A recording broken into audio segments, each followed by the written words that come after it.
नमस्कार, आप देख रहे हैं केएल मीडिया। विधानसभा स्पीकर यहाँ पहुंचे हैं। सड़क पर रह रहे बच्चों को मुख्यधारा से समाज की मुख्यधारा में जोड़ने के लिए एक नई पहल नाम कार्यक्रम चलाया जा रहा है, जिसके चलते विधानसभा स्पीकर आज उनसे मिलने के लिए पहुंचे हैं। साथ में करनाल से जिला उपायुक्त आनंद कुमार शर्मा हैं। विधानसभा स्पीकर अभी मीडिया से बातचीत करेंगे। क्या कुछ कहना चाहेंगे? किस तरह देखते हो आज बस्तियों के लिए आज? देखिए, एक बहुत ही सराहनीय जो एक कदम हमारे जिला प्रशासन, हमारे उपायुक्त महोदय और पूरी टीम सब ने मिलकर जो उठाया है माननीय मनोहर लाल जी के मार्गदर्शन में, जो एक लक्ष्य है अंत्योदय का, कि कैसे समाज का सबसे गरीब व्यक्ति, सबसे जो एक कमज़ोर व्यक्ति है वो मुख्य धारा में आए। तो मैं समझता हूँ कि जितने भी इस प्रकार की आबादी को चिन्हित किया गया है, जो स्लम बस्तियों के अंदर जो रहते हैं, जिनके पास अभी उस प्रकार की कोई मूलभूत सुविधाएं नहीं और उनको पूरी योजनाओं का लाभ भी नहीं मिल रहा है, तो इस प्रकार का जो ये शिविर जो लगाया गया है, इसका हेतु यही है कि सभी को मुख्य धारा में लेकर आया जाए और उनके कागज़ पूरे करवाए जाएं ताकि उनको योजनाओं का लाभ मिले। और विशेष रूप से जो फोकस है वो बच्चों के ऊपर है कि बच्चों का एक बेहतर भविष्य कैसे बन सकता है, ताकि उनको हम पढ़ाई के साथ जोड़ें, स्कूल के साथ जोड़ें।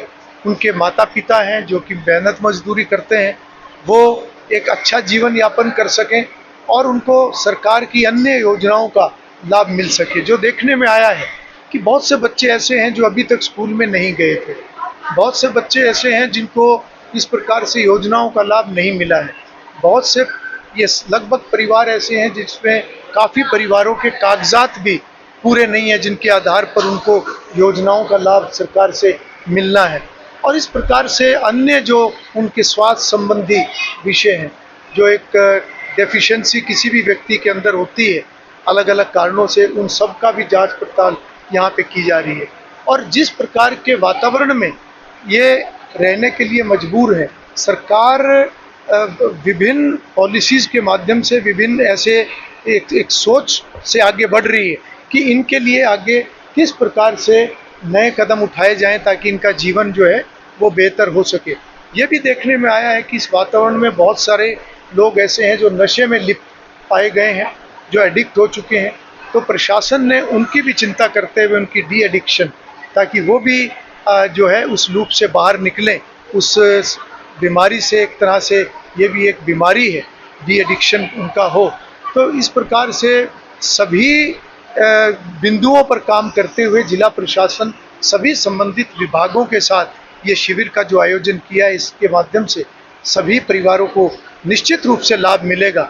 और जो एक सोच अंत्योदय की है कि हर व्यक्ति का जीवन जो है वो बेहतर हो, उनके गरीब व्यक्ति के जीवन की कठिनाई कम हो, निश्चित रूप से ऐसे शिविरों के माध्यम से वो जो एक लक्ष्य है उसकी प्राप्ति होती है। और माननीय प्रधानमंत्री जी का जो एक विकसित भारत का लक्ष्य है, निश्चित रूप से वो तभी संभव है जब हर व्यक्ति आत्मनिर्भर हो, हर बच्चा अपने एक लक्ष्य के साथ जीवन में आगे बढ़े, एक अच्छा नागरिक बने, उनको एक अच्छे अवसर जीवन में मिले। तो मैं जिला प्रशासन को, उपायुक्त महोदय को, उनकी पूरी टीम, सभी अधिकारियों को बहुत बहुत बधाई और शुभकामनाएं दूंगा, क्योंकि ये काम केवल प्रशासनिक नहीं है, ये काम कहीं ना कहीं एक ऐसा पावन कार्य है जो ईश्वरीय कार्य मैं उसको कहूँगा। मुख्यमंत्री नायब सिंह जी लगातार आज हरियाणा प्रदेश को आगे बढ़ाने के लिए, गरीब व्यक्तियों की समस्याओं को सुलझाने के लिए काम कर रहे हैं। हमारे माननीय सांसद, हमारे केंद्रीय मंत्री मनोहर लाल जी, जिन्होंने बहुत सारी व्यवस्थाओं को ठीक किया है और उन्होंने सुनिश्चित किया है कि ऑनलाइन व्यवस्था को मजबूत करके हर व्यक्ति को, हर पात्र व्यक्ति को उनसे जुड़ी हुई योजना का लाभ मिले। तो निश्चित रूप से उस सोच को आगे आज जिला प्रशासन ने आगे बढ़ाया है। मैं पुनः शुभकामनाएं देता हूं और ऐसे सभी परिवारों के लिए मैं शुभकामनाएं प्रेषित करूंगा कि उनका जीवन जो है वो अच्छा हो, उनका भविष्य उज्जवल हो, ऐसी हम सब की कामना है। आज मैंने यमुना के ऊपर जितने भी बाढ़ बचाव के कार्य हैं, आज मैंने कुंडा कला पहुंचकर उन कार्यों का निरीक्षण किया है।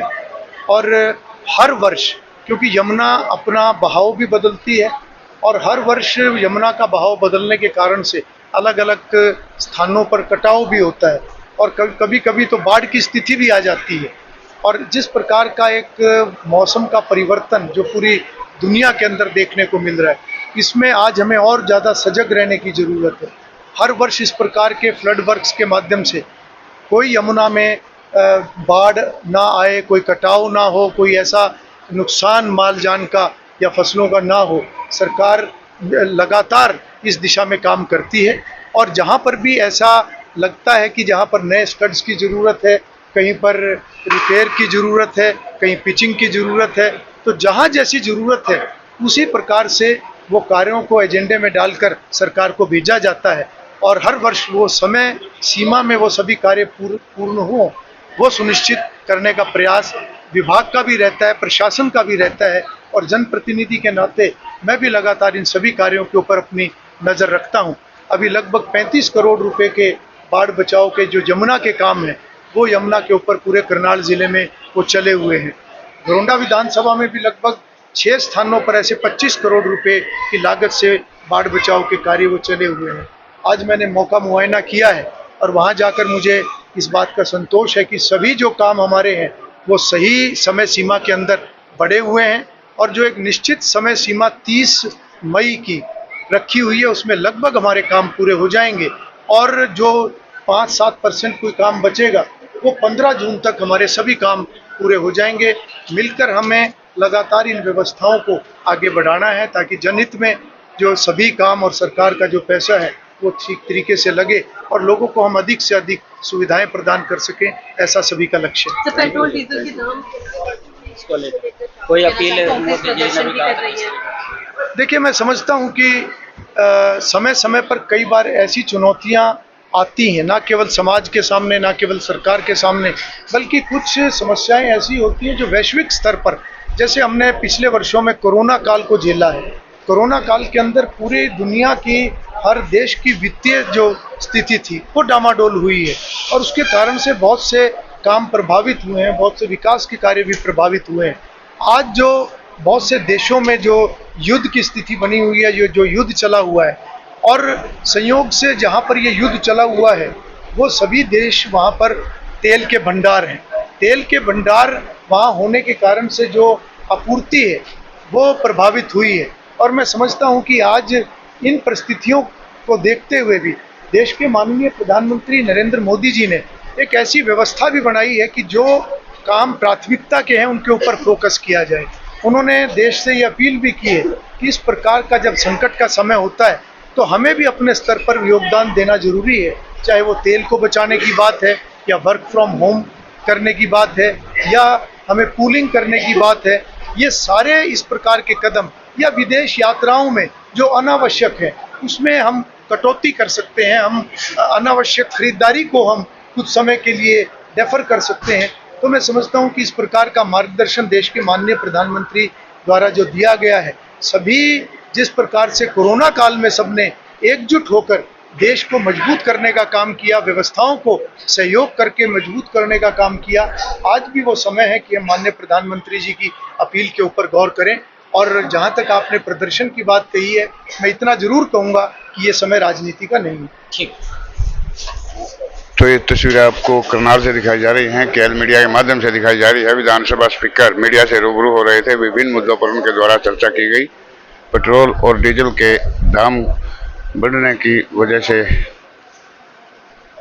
प्रधानमंत्री नरेंद्र मोदी की अपील पर भी उन्होंने अपने राय रखी। फिलहाल चैनल से जुड़े रहिए और ताज़ा खबरों से अपडेट रहने के लिए देखते रहिए आपका अपना लोकप्रिय चैनल केएल मीडिया। मैं सन्नी चौधरी, नमस्कार।